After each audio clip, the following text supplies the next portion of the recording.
Okay, so I've just put these little blue O-rings in. I think we're ready to throw the airbox in, so we'll do that now. We've got a little hole on the bottom here which needs to locate onto this breather there. Fuel line, vacuum line, they come up the side, and this vacuum goes in the top. So yeah, let's give it a go.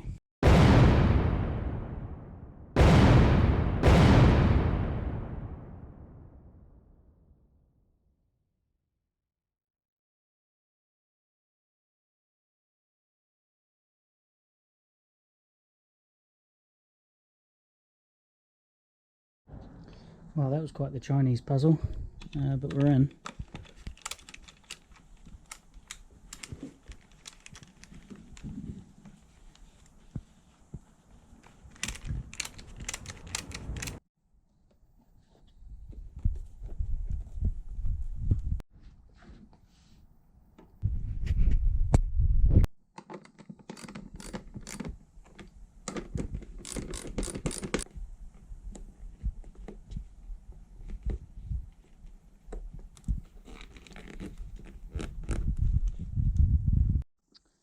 Okay, so here we have our fuel tank, petcock.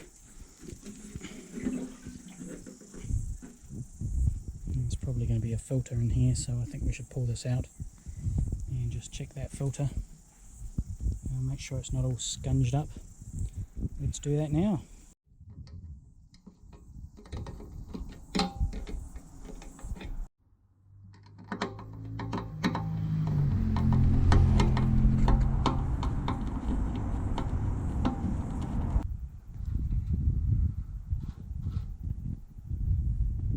There's a very fine filter at the tip there. Oh, it just smells so bad.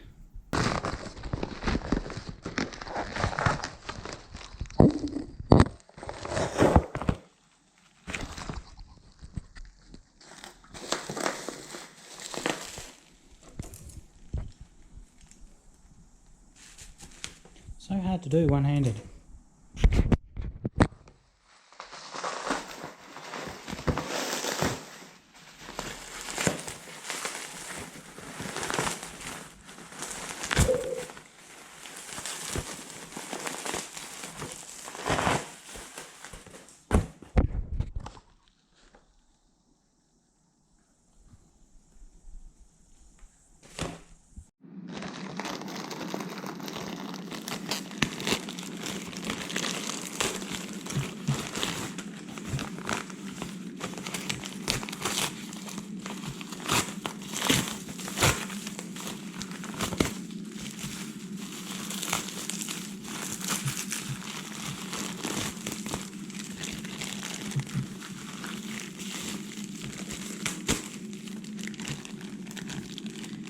Now these are reproduction indicators, obviously.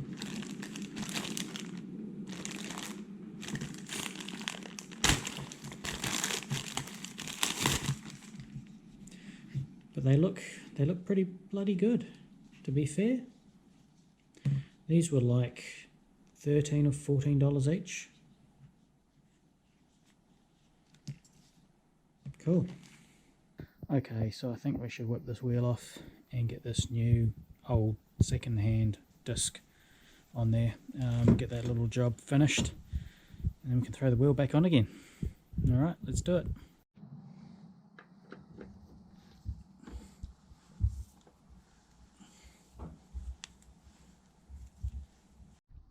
Okay, so I just got the bike outside. I'm just about to throw this one on, and I'm looking at the inside of this disc and it's looking a bit scungy, so I think I'm going to whip this one off and just give this a clean up, and before I put these ones back on, and I'll probably give this a clean up as well.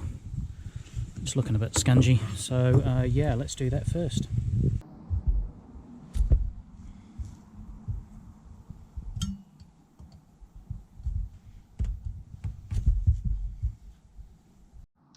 Now these bolts here have the red Loctite on them. I always thought the red Loctite was the stuff that you cannot get undone again unless you use heat, but these ones definitely came undone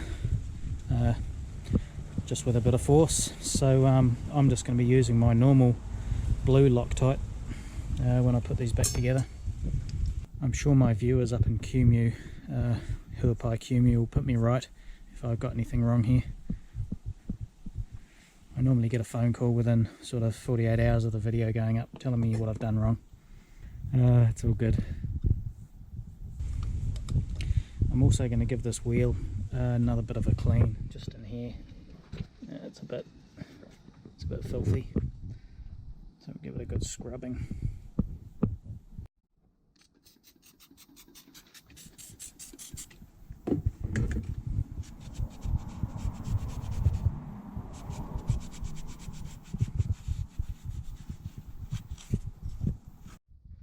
I'm just using a bit of WD-40 and some of the Scotch-Brite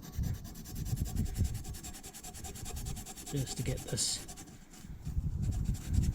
surface rust off of here. We'll do a before and after. Okay, so I've got a good majority of it off. I'm not sure if it actually was rust or not, and whether it was just old brake pad material, not sure. I always thought these were stainless. I'll go grab the magnet. No, it's magnetic, so it must be cast iron or something, I suppose. It's obviously aluminium. So yeah, I've just cleaned it all with brake clean. I think that's about as good as I'm going to get it. So I'm going to do the other one and then throw them back on the bike. Excellent.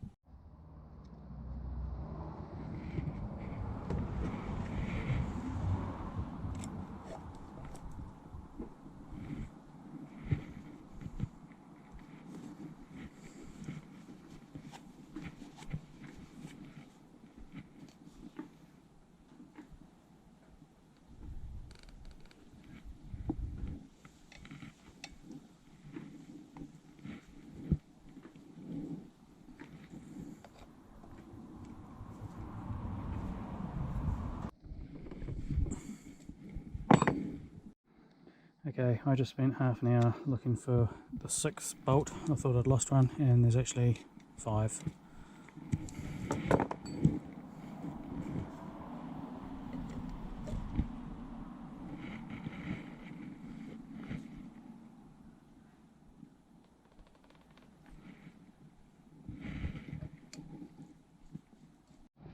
Okay, so I've just grabbed this bit of front fairing here, and I'm just looking at this broken indicator here, and what I've got on this one here. That side over there is missing completely. I see we've got this little metal bracket which must clip into here somehow. Unsure. I may have to look at making something to fit these. Let's just have a look at this one.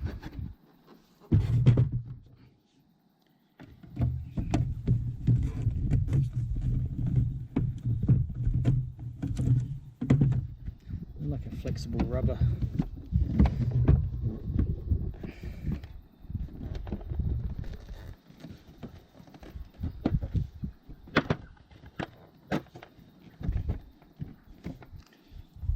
Obviously there's a bit of a crack in the fairing here, but as you can see it fits. I'm guessing this metal bracket just holds it in place, so I think what I'll have to do is I'll have to take this off and see if I can manufacture something. But for a $14 indicator, it looks pretty factory, it looks pretty stock. I'm more than happy with that. Okay, so this is the front brake master cylinder, and it's seized pretty solid. So I don't know if you can see, but there's a little circlip down in here, and these are my circlip pliers, and I cannot get down in there, and I think these tips are too large. So I've just been to the local hardware store and I bought this like universal kit. Yeah, I think it's a bit crappy, but we'll see if we can get down in there and get that circlip out. You never know your luck. Okay, I'm in. We're out. It's still pretty solid in there. Okay, so it's all cleaned out, but I'll look online for a seal kit. But I'll put it all back together so I don't lose anything.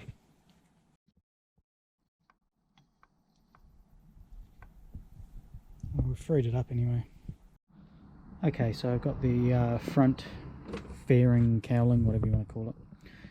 We've got a new indicator in here, but as you can see we've got a crack in the fairing here which I need to repair. Now I'm not going to the expense of having the whole thing repainted just for one little crack like that. See it there. So I'll pop this indicator out.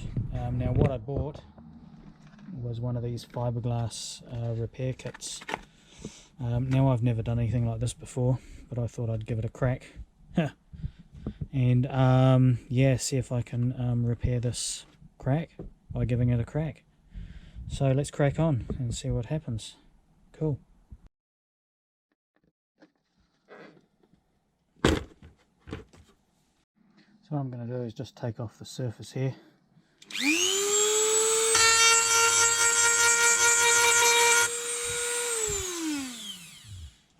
Firstly I'm going to get my earmuffs.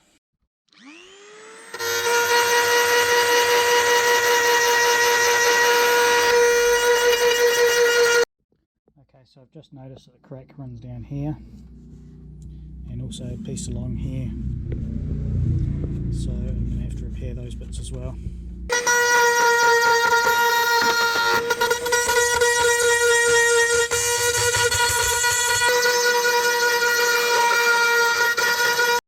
Okay, so I just put some masking tape on this side just in case I get any seepage or spillage of the glue or the resin. So what I thought I might do, and I'm unsure if this is the correct way of doing it, was to get some of this fiberglass matting and just lay it over this whole thing and then cut this part out later. Yeah, unsure if that's the right or correct way to do it, but that's the way I'm going to do it, and we'll see what happens. Okay, so it's saying for every tablespoon of the resin I've got to do 5 drops of the hardener. Cool.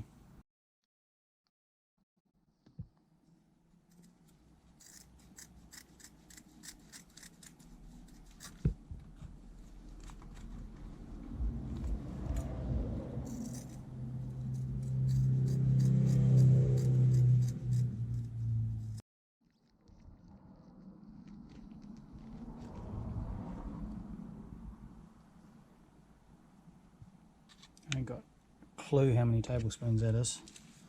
I'm guessing it's 2 or 3.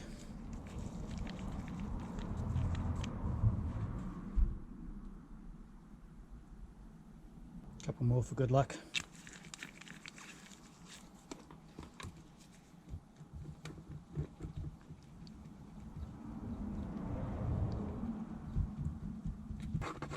Paintbrush would be pretty good right now.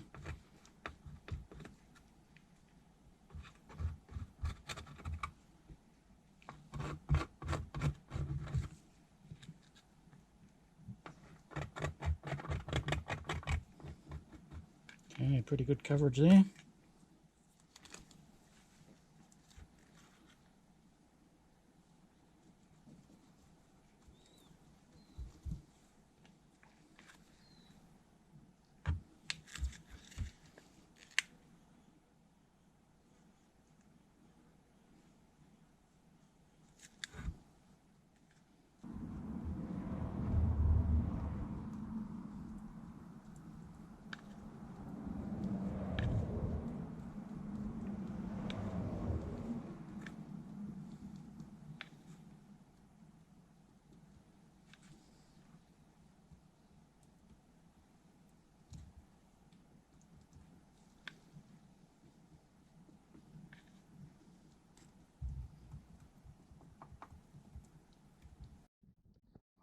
It's the first attempt.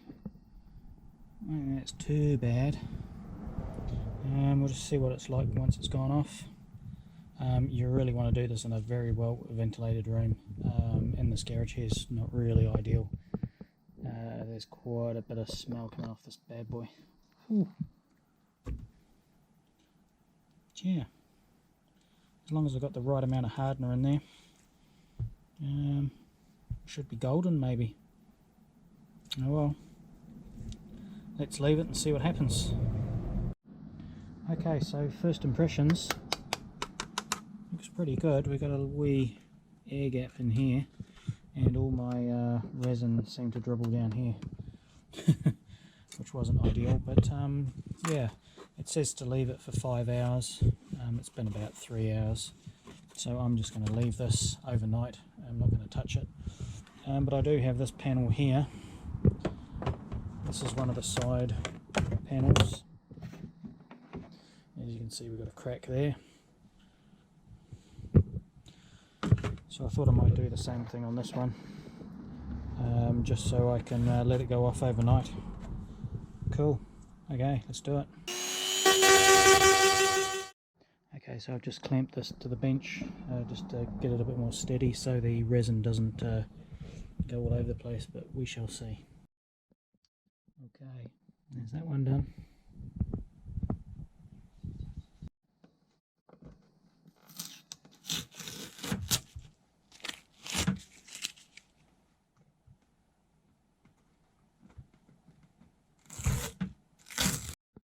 This repair here seems to have been a success as well. Nice and solid. See what I can do polishing all this up. Yeah.